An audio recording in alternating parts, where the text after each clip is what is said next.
माँ, कुछ पूछूं? क्या बात है बेटी? माँ, एकाएक पत्नी व्रत, इसका क्या मतलब होता है? भगवान रामचंद्र एकाएक पत्नी व्रत थे। मैंने भी यही सुना था, लेकिन इसका मतलब नहीं समझती थी। तुम्हारे विद्वान पिता भी तो यही हैं, उन्हीं से पूछो। मैं जितना समझती थी मैंने बता दिया। आरती, अभी से इस बात का अर्थ जानने की तुम्हें क्या आवश्यकता आन पड़ी? पिताजी, मैंने पुस्तक में पढ़ा था। पढ़ा था? अभी अभी तुमने कहा सुना था। बेचारी साधारण सी बात पूछ रही है, आप छानबीन करके उसे डरा क्यों रहे हैं? डर? मेरी संतान के मन में बिना अपराध किए किस बात का डर हो सकता है सावित्री? क्यों होने लगा? लेकिन मैं भी तो इसका मतलब जानना चाहती हूँ। एकैव पत्नी व्रता इति एक पत्नी व्रतः, इसका अर्थ है कि विचार से, मुख से, अपने कर्म से, अपनी एक ही ब्याहता स्त्री से प्रेम और उसकी आराधना करना। पिताजी, आप भी माताजी से इसी तरह प्रेम और आराधना करते हैं? इस बात का उत्तर तो तुम्हारी माता ही दे सकती है।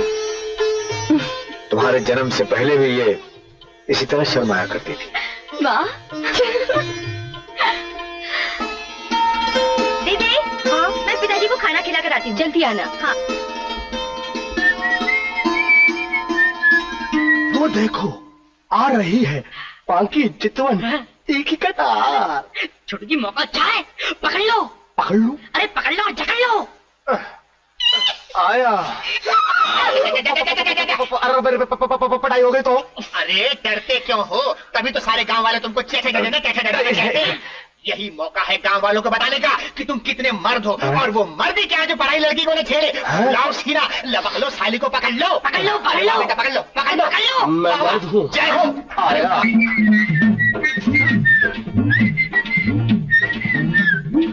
ए छोटू, ये क्या कर रहे हो? ये बताने आया हूँ कि अब छोटू जवान हो गया है। अच्छा प्रकाश, तुम लोग ने बचा लिया। मारो साले को।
हम बताते हैं।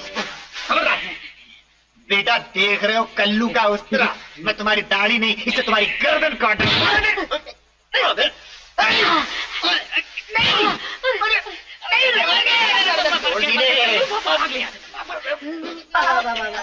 चोरी मेरी फुलझड़ी। बोल मेरे पटाखे। तू तो साड़ी बुनने के कारखाने में काम करती है, क्या क्या कर रही है? मेरे प्रकाश ने इतने दिनों के बाद गांव में प्रवेश किया है, मैं उसकी बहादुरी देखने आई थी। वाह मेरी फुलझड़ी।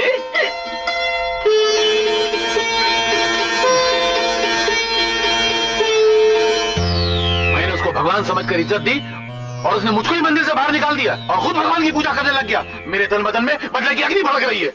अरे ये हुई ना इनकलाब की बात। वो आदमी क्या जिसके अंदर जोश ना हो। अरे पहले मैं अकेला उस धर्मराज का मुकाबला करता था, अब तुम मेरे साथ मिल गए हो। अब हम दो और हमारे साथ हजारों दो उसके दुश्मन बनकर उसकी इज्जत को मिट्टी में मिला देंगे, उसकी कुंडली खराब कर देंगे। कौन बे? अरे छोटू, ये क्या हुआ तुझे कलयुग में? अरे ये क्या हालत बनाई है? ऐसे लगता है जैसे भैंसा कीचड़ में फंस के निकला हो। पिताजी, धर्मराज जी के भाई प्रकाश ने खेतों में मेरी बहुत पिटाई की। शास्त्री जी, अब चलकर देखते हैं कि धर्मराज कितने पानी में है। धर्मपीठ पर बैठकर अपने भाई की गलती का क्या फैसला करता है। चलो चलकर। अरे ठहरो बाबा, शांति शांति, पहले बात का पता तो चला लो। छोटू जी, जब खेत में तुम्हारी प्रकाश पिटाई कर रहा था तो तुम क्या खेत में घास काट रहे थे? नहीं, मैं प्रिया के हाथ पर अपना हाथ घिस रहा था। अरे तूने उसका हाथ क्यों पकड़ा? देखा, जल्दबाजी में कलम उठाते तो हमारी कुंडली खराब हो जाती, हम अपराधी हो जाते और इसको सजा मिल जाती। अबे ओ छोटू, तूने ऐसी हरकत क्यों की? पिताजी, कल्लू ने मुझसे कहा था कि वो मर्द ही क्या जो पराई औरत का हाथ ना पकड़े, मैंने पकड़ लिया। चौधरी साहब मेरी बात तो सुनिए। आपको अपनी मूंछों की शान प्यारी है, अपने बेटे की याद नहीं। आपको पता नहीं, गांव वाले इसको चेचे जय में कहते हैं क्या? हाँ? यही इसको मर्द बनाने के लिए मैंने इसको लड़की का हाथ पकड़ने को कहा। अब देखना, जब छोटू गांव में निकलेगा तो गांव की सारी लड़कियां अपने मुंह को घूंघट में छिपाकर घरों में घुस जाएंगी। पिताजी, मैं जरा गांव का चक्कर लगा के आया हूँ। अबे वो चक्कर की औलाद, चल अंदर चल, चल घर में, चल तुम भी। अच्छा तो चाचा जी, तुमने उसकी हड्डी पसली कर दी? चुप रहो। प्रकाश, तुम्हारे भैया के आने का समय हो गया है, चलो कपड़े बदल लो। माँ, पिताजी का नाम लेकर चाचा जी को डराओ मत। अभी तो शहर से एमएससी पास करके आए हैं। यहाँ लघु उद्योग केंद्र खोलकर गांव वालों की गरीबी दूर करके गांव वालों को काम पर लगाएंगे। क्यों नहीं, लेकिन दूसरों के बखेड़ों में हाथ डालना अच्छी बात नहीं। अगर तुम्हारे पिताजी ने ये मारपीट की बात सुन ली तो? भाभी, अगर वो शैतानी न करता तो क्या मैं उसे मारता? जो करेगा सो भरेगा, लेकिन दर्जी का काम कपड़े सीना पिरोना है। वो अपनी सुई से किसी घायल आदमी के शरीर को टाके नहीं लगा सकता। भाभी, अगर तुम बुरा न मानो तो एक बात पूछूं? कसूरवार को उसके कसूर की सजा देने की भैया में ऐसी कौन सी खूबी है जो मुझमें नहीं है? ज्ञान। प्रकाश, इस संसार में कोई मानव पूर्ण बुद्धिमान नहीं होता। ब्रह्मा सृष्टि रचाते हैं, विष्णु उसकी रक्षा करते हैं और शिव उसको नष्ट करते हैं। ब्रह्मा आदमी को पैदा नहीं करता है, आदमी आदमी को पैदा करता है। मैं सृष्टि के आरंभ की बात कर रहा हूं प्रकाश, जिसका उत्तर तुम्हारे नवीन काल की शिक्षा में नहीं है। हमारी संस्कृति की विद्या और तुम्हारे ये नास्तिक विचार दो अलग अलग रास्ते हैं। विचार किए बिना अपराधी को दंड अगर तुम न्याय समझते हो तो फिर चारों ओर बलवानों का राज होगा। निर्बल की रक्षा कौन करेगा? ज्ञान और अज्ञान में अंतर ही क्या है? केवल एक अक्षर का, लेकिन अर्थ में सतयुग और कलयुग का सा भेद है।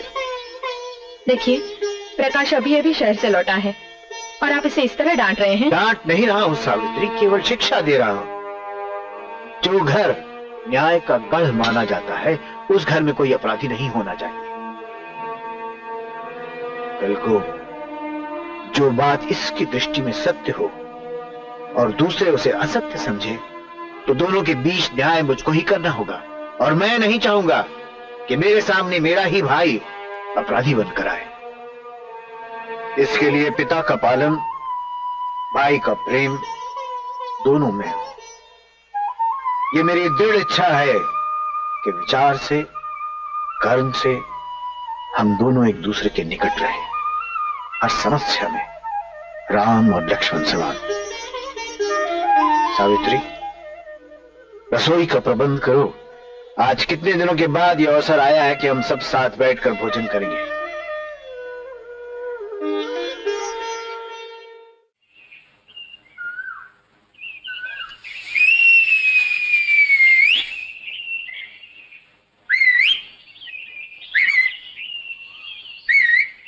फुलझड़ी, इधर आ।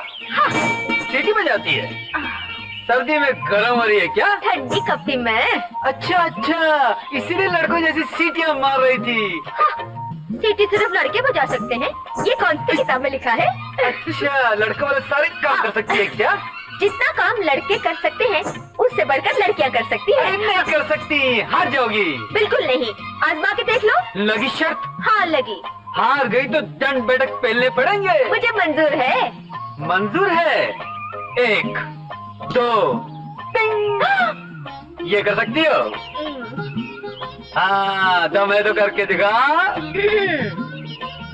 टिंग टोंग। ये बात है, करो।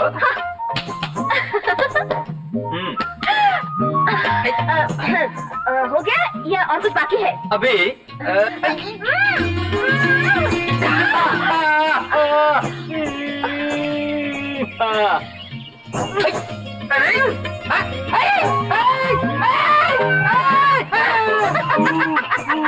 मैं जीत गई, तुम हार गए।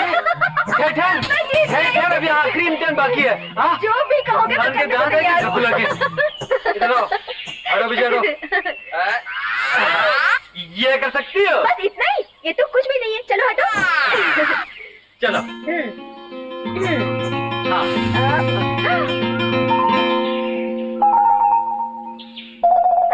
छी, ये पतलू वालों का काम है, घाघरे वालों का नहीं। आज मैं भगवान की पूजा के लिए मंदिर गई थी। वहां भगवान की मूर्ति में मैंने तुम्हारा रूप देखा। कहीं ये भूल तो नहीं? ये भूल तो मुझसे भी हुई है। मैं कॉलेज का स्टूडेंट हूं। जब कभी भी किताब खोलकर देखता हूं तो हर सफे पर तुम्हारी तस्वीर नजर आती है। पढ़ाई में दिल नहीं लगता। ये उलझन कैसे दूर हो? एक ही उपाय है इस मुश्किल का। अपने मन की पुस्तक अपने पिताजी के सामने खोल के रख दो। ए प्रिया, ए सुधा, डराती हथौड़ी। क्या जी, तराती चाहिए, हथौड़ी चाहिए, छुरी चाहिए, हार चाहिए? अरे तुम लोग बोले ही जाओगी, मुझे भी कुछ बोलने दोगी? मैं कुछ लेने नहीं, कुछ देने आया हूँ। क्या क्या क्या क्या? इधर की शीशी, क्या चोरी का कपड़ा? अबे चुप, मैं तुम दोनों के लिए शहर से बढ़िया बढ़िया साड़ी लाया हूँ।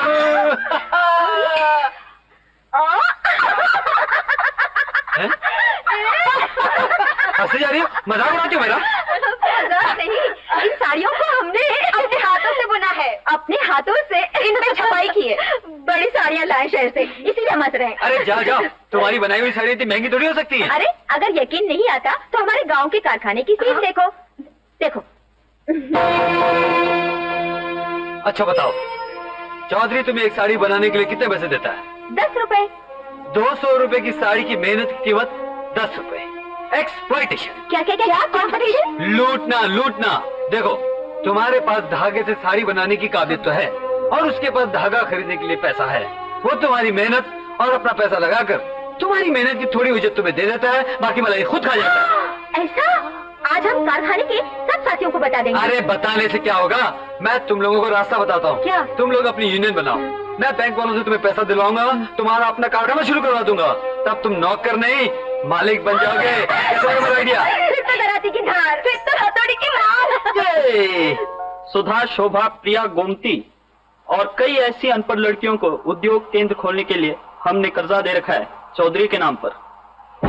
अच्छा, तो चौधरी अपनी पूंजी से कारखाना नहीं चला रहा है, वो सिर्फ नाम का मालिक है।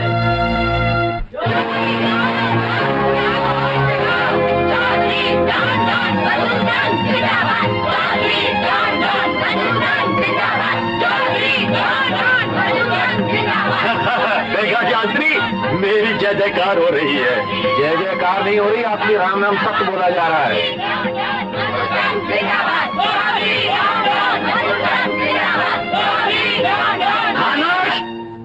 प्रिया, सुधा, काम काज छोड़कर ये शोर शराबा क्यों मचा रखा है? इतने आदमी इकट्ठे करके समझती हो कि मुझे धमका लोगी? मैं डरने वाला नहीं। अरे जिसका दिया खाते हो उसी को आंखें दिखाते हो। चौधरी, हमारा दिया तुम खाते हो, हमसे अंगूठे लगवाकर हमारे नाम से सरकार से उधार लेकर तुम साहूकार बन बैठे हो। अरे कलयुग है कलयुग, ऐसा झूठ बोलते हुए तुम लोगों की जबान नहीं जलती, लेकिन मेरे कान जल रहे हैं।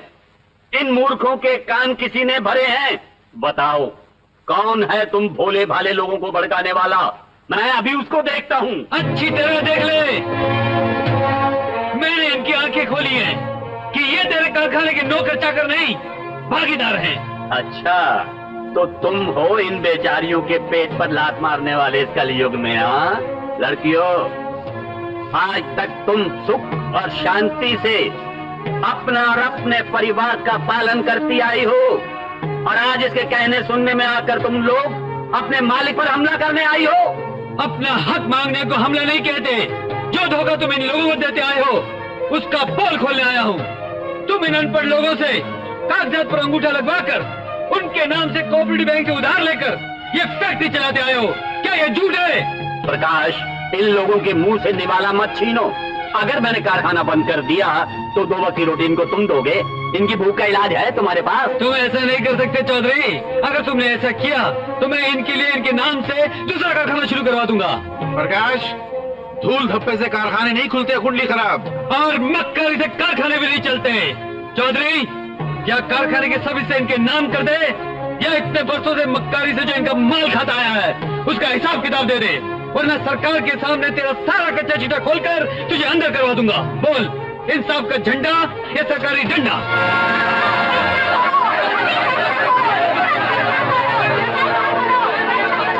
ठीक है, मैं कारखाने के सारे हिस्से इनके नाम कर देता हूँ। धत कुंडली खराब। धिक्कार है, धिक्कार है। अब तो शहर से आकर बड़े खानदान के लोगों ने भी हजामत करनी शुरू कर दी। चौधरी जी, धर्मराज तो आपके दुश्मन थे ही, अब ये छोटा करेला भी नीम चढ़ गया। सोच विचार की बात है। दोनों भाइयों के संगम को तोड़ना बहुत जरूरी है, और जैसे ही फूट पड़ी कि धर्मपीठ पे चौधरी जी विराजमान और हमारा कल्याण। हर आदमी में ताकत तो होती है, लेकिन कोई ना कोई कमजोरी भी होती है। लेकिन धर्मराज जी में तो कोई कमजोरी नहीं, फिर इन दोनों भाइयों में झगड़ा कैसे होगा? शास्त्री जी, धर्मपीठ पर बैठने का हमारा शुभ मुहूर्त निकाल दो। धर्मराज की ढीली नस हम पकड़ लेंगे। और उनकी लिखाई पढ़ाई कैसे चल रही है? बड़ा मन लगा कर पढ़ रहा है। ये उसकी पढ़ाई का आखिरी साल है। और बिटिया की नृत्य और संगीत शिक्षा? जी ठीक चल रही है। फिर तो हमें चिंता की कोई आवश्यकता नहीं। चले हम। आज का भोजन यही कर लीजिए। घर में सावित्री राह देख रही होगी। चलते हूँ। अरे तो काम शुरू करा देना, बाद में देख लेंगे। सुनो, तुम्हारे भैया अब तक नहीं आए? वो आते ही होंगे, समय के बहुत पाबंद हैं। सावित्री जी। क्या प्रकाश के लिए तुमने नए वस्त्र खरीद लिए? जी, और प्रिया के लिए भी एक साड़ी लेती आई। नमस्ते धर्मराज जी। नमस्ते। हम पड़ोस के गांव के रहने वाले हैं। ये जानकर के आप दोनों देव तुल्य पति पत्नी हैं, हम अपने बेटे और बहू को आप दोनों से आशीर्वाद दिलाने आए हैं। प्रणाम करो बेटे। भगवान सुख शांति पूर्वक तुम दोनों को पूर्ण आयु दे। सावित्री, ये वस्त्र वरवधू को भेंट कर दो।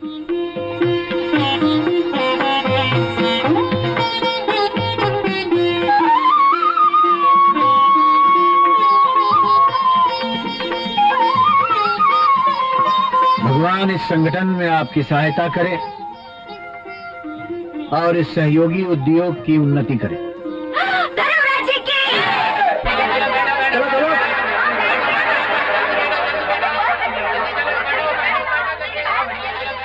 वो देखो शास्त्री, कारखाने की आवक तो बंद हो गई, अब रुपया कमाने का एक नया रास्ता खोला है। हमने अपनी बस सर्विस को यात्रा स्पेशल में बदल दिया है। सब लोग धर्म स्थान पर धन बटोरने जाएंगे और हम अपने डाकू भेजकर उनका सारा धन बटोर कर आपस में बांट लेंगे। कैसी योजना है?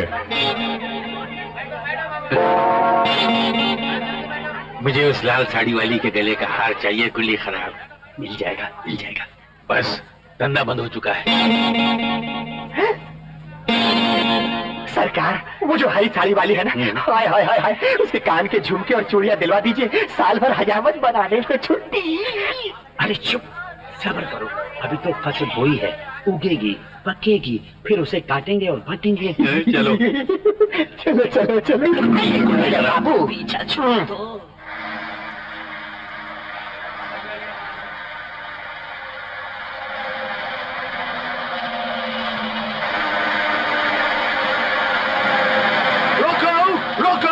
रोको।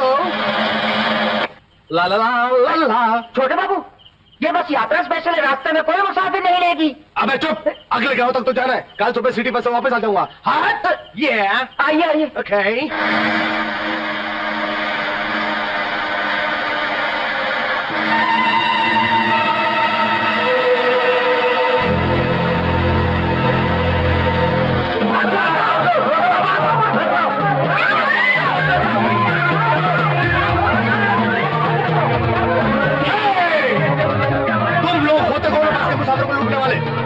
छोटू चौधरी की बस है, कोई भी साल आगे बढ़ा तो एक एक अंतड़ियां निकाल कर हार बढ़ा के गले में बना दूंगा। चल तेरी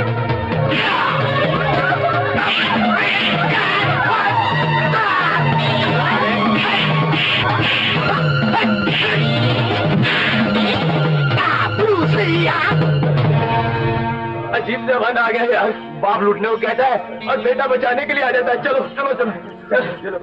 छी छी छी छी। अरे शास्त्री, तुमने तो शकुनी मामा की चाल चली थी, मगर उस रबड़ के बबुआ छोटू ने सब बनता थार कर दिया। आप उसे छोटू छोटू करके लाड करते थे, छोटू ने कुंडली खराब कर दी। मर्द हूँ मैं, मार लालू खालू। हमारे पिताजी कहाँ है? क्या उनको ये समाचार मिल गया है कि उनके वीर पुत्र ने कैसे स्पेशल यात्रा बस को लूटने से बचाया? मिल गया। सिकंदर तो बेटा सिकंदर। फिर हमारे सम्मान की तैयारी हो रही है। हो रही है। आइए पिताजी। पिताजी पिताजी, आप तो चादर में छिपकर ऐसे बैठे हैं जैसे युधिष्ठिर जुए में हार कर बैठा था। अरे सिर मुंड गया ना, सर्दी लग रही है सर्दी। छी छी छी। पिताजी, जब तक आपका भीमसेन जैसा वीर पुत्र जिंदा है, आपका सर कौन मूंड सकता है? पिताजी, कल रात पता क्या हुआ? बस को डाकू लूटने लगे थे तो आपके इस वीर पुत्र ने उनको मार मार के उनका बुर्ता बना दिया। अरे बेवकूफ, तो मेरे खेत के बैंगन थे। शास्त्री, ये सम्मान की जगह अपमान क्यों? इसलिए कि वो बस लूटने का प्रबंध तेरे बाप ने किया था। क्या हुआ? मेरे बाबू को क्या हुआ? कुंडली खराब हो गई।